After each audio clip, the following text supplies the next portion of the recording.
Thank you so much, Representative Green, for yielding your time. Now, I believe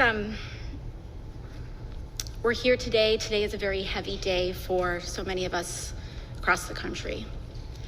Every single one of us has woken up today with less rights than we had yesterday. And pregnant people in particular are in more danger in the United States today than we were yesterday as a result of the Supreme Court's decision to overturn Roe v. Wade. I think what we're experiencing here, it's important to tell the truth of what's going on. And with so many individuals out here, I think it's important for us to also tackle this myth that this is somehow about babies or children or life. Because the same individuals who purport, claim to be protecting life, fight against universal health care. Do they believe in universal childcare? Do they believe in life after birth? From their policy positions, I assure you, the evidence is lacking. A life that claims to be protecting the lives of children, or rather a party and individuals who claim to protect the lives of children just weeks after over a dozen children died in Texas, now claim to support their life, the lives of the young. Who are we protecting?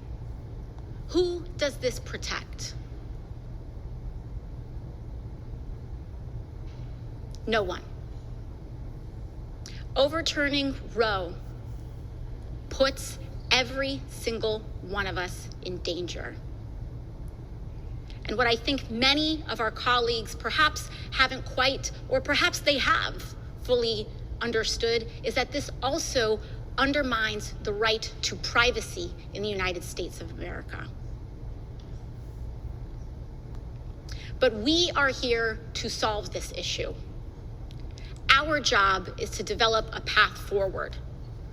And in that, we know that this House has passed and is willing to codify Roe.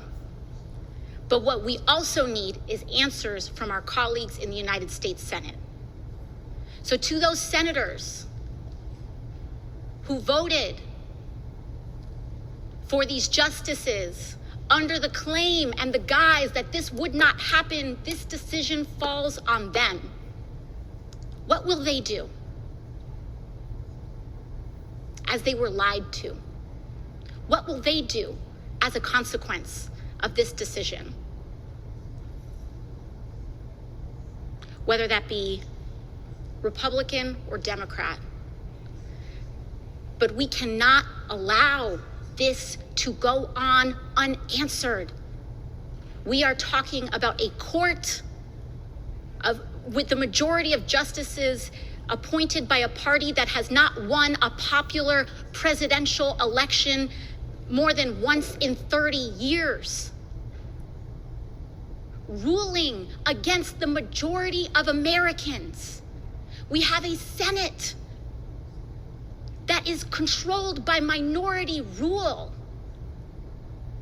And we have a House suffering from the impacts of gerrymandering that amplifies and undermines our democracy.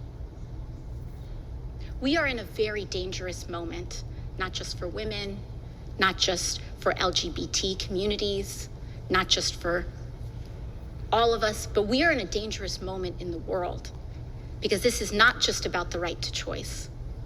This is about rule of law and democracy and who is a full person in the eyes of the law.